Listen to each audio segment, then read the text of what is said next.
Corona virus ਨੂੰ ਹਾਸਾ ਮਾਹੌਲ ਸਮਝਣ ਵਾਲਿਆਂ ਦੀ ਹੁਣ ਚੰਗੀ ਤਰ੍ਹਾਂ ਤਸੱਲੀ ਹੋ ਗਈ ਹੋਣੀ ਹੈ, ਜਦ ਇਹਦੇ ਸ਼ਿਕਾਰ ਮਰੀਜ਼ਾਂ ਦੀ ਗਿਣਤੀ 1.25 ਲੱਖ ਤੱਕ ਰਪੜ ਗਈ ਹੈ। ਇਹ ਮੂਜ਼ੀ ਵਾਇਰਸ ਗਰੀਬ ਅਮੀਰ ਵੇਖਦਾ ਹੈ ਤੇ ਨਾ ਹੀ ਛੋਟਾ ਵੱਡਾ ਰੁਤਬਾ।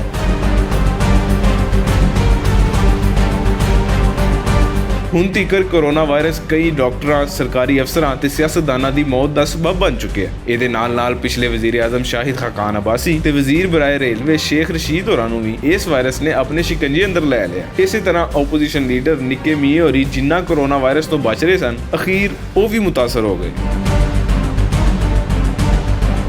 ਗੱਲ ਕਿਸੇ ਹੁਕਮਰਾਨ ਜਾਂ ਸਿਆਸਤਦਾਨ ਦੇ ਬਿਮਾਰ ਹੋਣ ਦੀ ਨਹੀਂ, ਬਲਕਿ ਬੁਨਿਆਦੀ ਮਸਲਾ ਇਹਨਾਂ ਵੱਡੇ ਲੋਕਾਂ ਦਾ ਮਹਿਕਮਾ ਸਿਹਤ ਉੱਤੇ ਭਰੋਸੇ ਦਾ ਹੈ। ਤੁਸੀਂ ਅੰਦਾਜ਼ਾ ਕਰੋ ਕਿ ਕਿਸੇ ਵੀ ਵੱਡੇ ਸਿਆਸਤਦਾਨ ਨੇ ਸਰਕਾਰੀ ਲੈਬਾਰਟਰੀ ਤੋਂ ਟੈਸਟ ਕਰਵਾਇਆ ਤੇ ਨਾ ਹੀ ਕੋਈ ਇਲਾਜ ਕਰਵਾ ਰਿਹਾ। ਹੋਰ ਤੇ ਹੋਰ ਸਿੰਧ ਦੇ ਸਭ ਤੋਂ ਵੱਡੇ ਹਸਪਤਾਲ ਦੀ ਸਰਬਰਾਹ ਸੀਮੀ ਜਮਾਲੀ ਜਦ ਬਿਮਾਰ ਪਈਆਂ ਤੇ ਉਹ ਵੀ ਪ੍ਰਾਈਵੇਟ ਹਸਪਤਾਲੇ ਟੁਰ ਗਈਆਂ। ਜੀ ਜਨਾਬ, ਇਹ ਉਹ ਨਿਜ਼ਾਮ ਤੇ ਕਾਰਕਰਦਗੀ ਹੈ ਜਿਹੜੀ ਕਈ ਦਹਾਈਆਂ ਤੋਂ ਜਮਹੂਰੀਅਤ ਦੇ ਨਾਂ ਉੱਤੇ ਹਕੂਮਤਾਂ ਕਰਦੇ ਸਿਆਸਤਦਾਨਾਂ ਦੇ ਮੂੰਹ ਉੱਤੇ ਕਿਸੇ ਚਪੇਟ ਤੋਂ ਘੱਟ ਨਹੀਂ।